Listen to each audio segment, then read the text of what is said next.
This is Jamie Drummond for Good Food Revolution. I am here in a sunny Toronto with Mr. Paul Cluver. How are you today, sir? I'm very good, thank you. It's very good to be here. Now, you're joining us all the way from Elgin, South Africa. Now, I'm not sure that all of our readership are familiar with the Elgin appellation. Tell us a little bit about Elgin. Sure. Elgin is a fairly new wine growing region in South Africa. It's only been known as an appellation since 1990, so 27 years.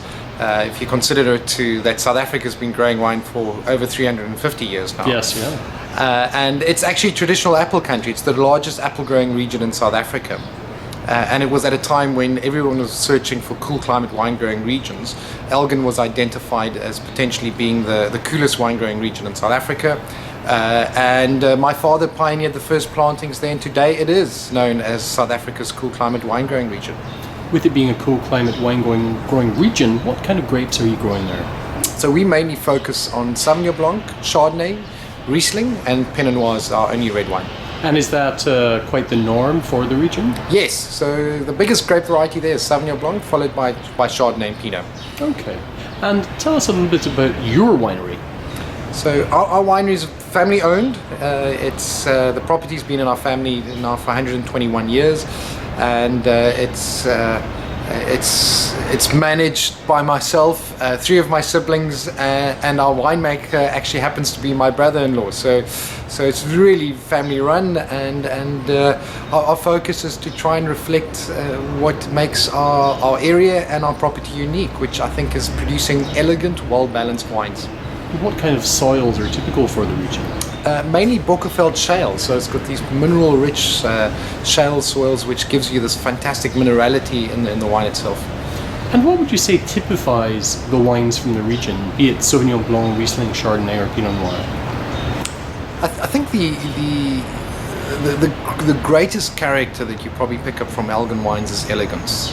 It's wines that are so beautifully balanced and beautiful to drink. It's not about these big, bombastic, showy wines, but rather wines that are fantastic to spend an evening with. And where would you say you got your inspiration from when it came to winemaking style? Personally, probably Burgundy is a personal love, and I think what they've been able to achieve in Burgundy from a wine, once again, balance point of view, balancing purity of fruits, great acidity, beautiful structure within the wines, which makes it just absolutely incredible, and pursuing what makes their sense of place and provenance unique for every single wine in Burgundy. So we don't want to make Burgundy wines, but we definitely want to learn from what they've been able to achieve and apply it and create our own identity. Well, making Pinot is a challenge no matter where in the world one tries to do that. What are the challenges that you face in Elgin when making Pinot Noir? Weather.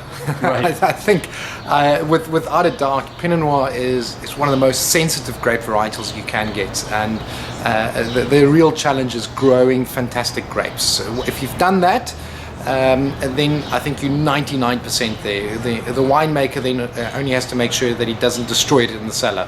So just capturing the grape quality and putting it in the bottle.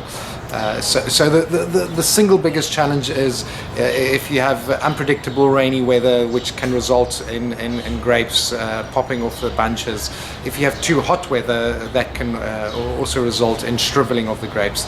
So it's trying to manage as best you can the weather conditions, so it's canopy management and making sure that the vines are healthy and growing well. So disease pressure is not too much of an issue?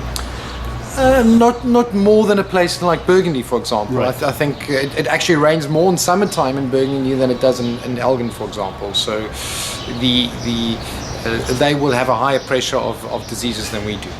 Now, with you being the kind of pioneering winery of the region, what size of production are you at these days? We just over 30,000 cases. Okay, and where do most of those cases go to? Mainly home. So the biggest wine sales takes place in South Africa, and after that our biggest export markets is the United Kingdom, followed by the United States of America and Japan. Fantastic. Well, Paul, thank you very much for joining us at Good Food Revolution today. We look forward to tasting more of your wines later today. Thank you very much. Thank you very much. Bye for now. Bye-bye.